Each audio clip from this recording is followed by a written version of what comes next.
Among them is Trevor McEwen, the Grand Historian for the Masonic Lodge of British Columbia.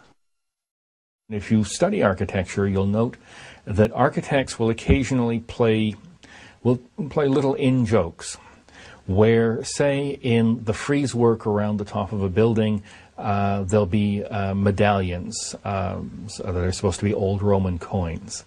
So what they might do is, rather than put a Roman emperor as the face, they'll put their brother-in-law's face there. No one can really see it, but it's there. They'll put their children or their pet dog or across fishing rods because they like to go trout fishing. They'll put little symbols or little ideas hidden in the building just simply because it's their signature work. And they're allowed to do that. No one will really notice.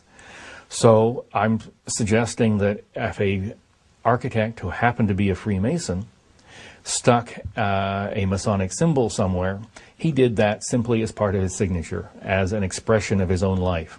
Not because some Masonic authority told him to, or because it has any Masonic impact or purpose.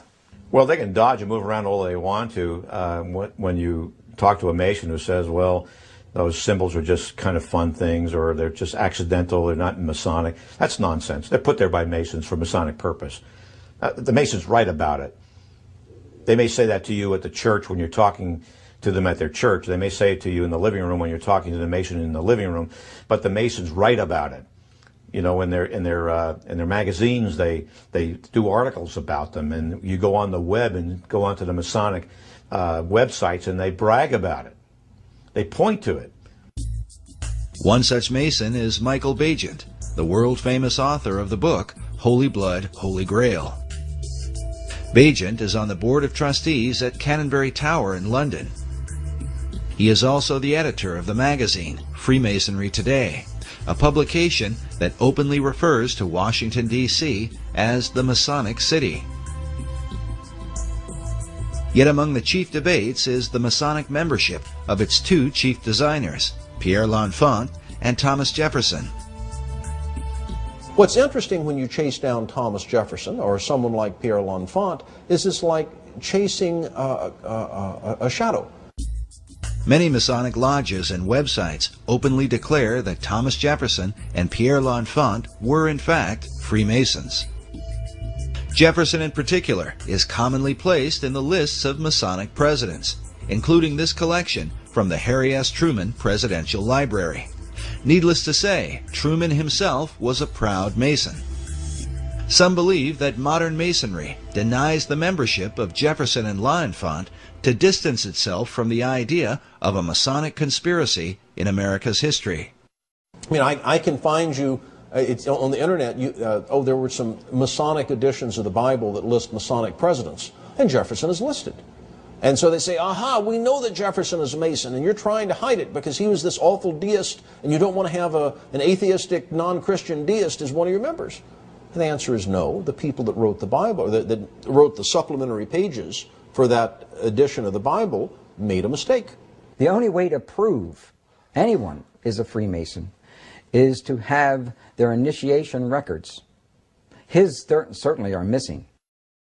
Some have argued that Jefferson and L'Enfant might have been initiated into Masonry during their time in France. In Paris, the Lodge of the Nine Sisters was a famous French lodge, whose members included Benjamin Franklin, John Paul Jones, and the Marquis de Lafayette. Jefferson and L'Enfant would have certainly been in familiar company. It's possible for Pierre L'Enfant, as well as Thomas Jefferson, to have belonged to a French Masonic lodge or possibly another Masonic lodge on the continent of Europe. Jefferson was ambassador to France. L'Enfant was himself a Frenchman. Perhaps they belonged to a French lodge. Perhaps the records were lost during the French Revolution or at some other time. Perhaps they also were visited by space aliens and taken to Area 51 in New Mexico and then flown back to their homes. That's a possibility also. In stark contrast to Dr. Morris's view, Michael Bagent, in his Freemasonry Today, openly refers to Pierre L'Enfant and Thomas Jefferson as Freemasons, as do many Masonic lodges even to this day. Similar opposing views also exist on the writings of men like David Oveson. Oveson is not writing an anti-Masonic book. Oveson, in the main, has good things to say about Masonry. He's talking about how the builders and the founders of this nation were Freemasons. So, of course, that's going to ring sympathetic bells with any other Freemason. Among those whose sympathetic bells seem to have been rung is Siegfried Kleinknecht, the former Sovereign Grand Commander of the ancient and accepted Scottish Rite, an office believed by many to be the most powerful Masonic office in the United States. Kleinknecht is pictured here next to President Ronald Reagan, when Reagan was made an honorary 33rd degree Mason. This becomes significant when one considers that Kleinknecht wrote the foreword to David Oveson's book.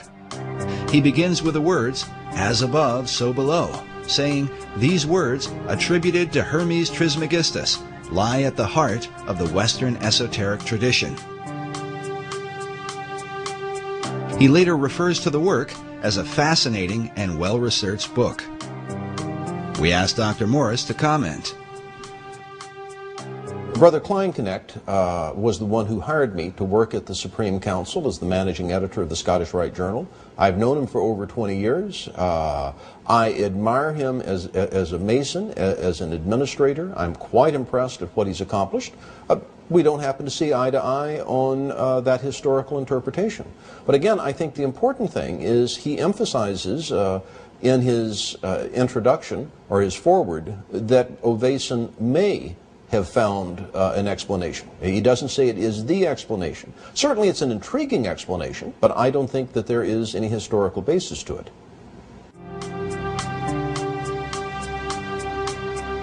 Of David Oveson's research, Siegfried Kleinknecht writes that recent scholarship demonstrates the undeniable influence of Freemasonry exerted on the American system of government. While Kleinknecht is careful in his suggestion, he goes on to relate Oveson's work with that of 19th century Masonic icon Albert Pike.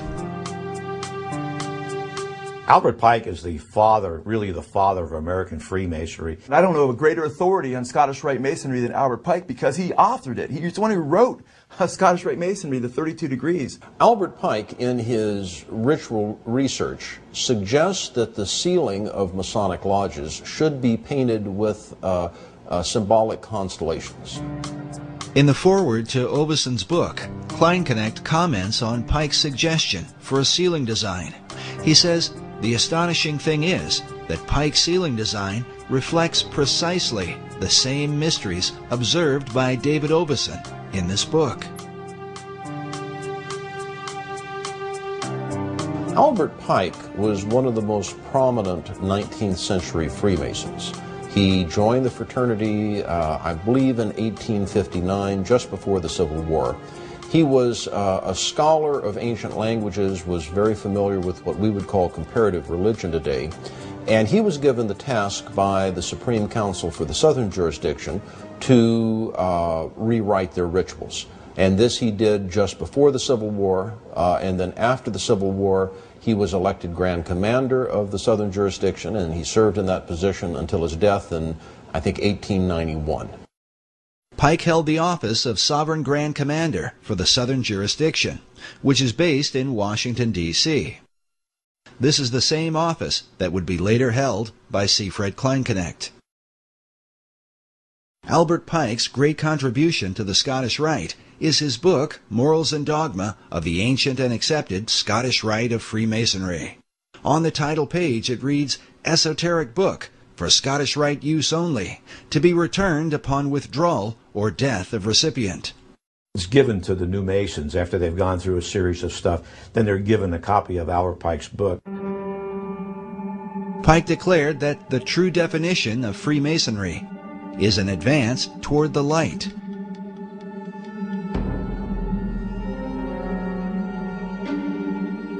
The question then becomes, what is the light of Masonry? Many believe the answer comes from Pike's own words. In Morals and Dogma, Pike wrote, "Lucifer, strange and mysterious name, to give to the spirit of darkness? Is it he who bears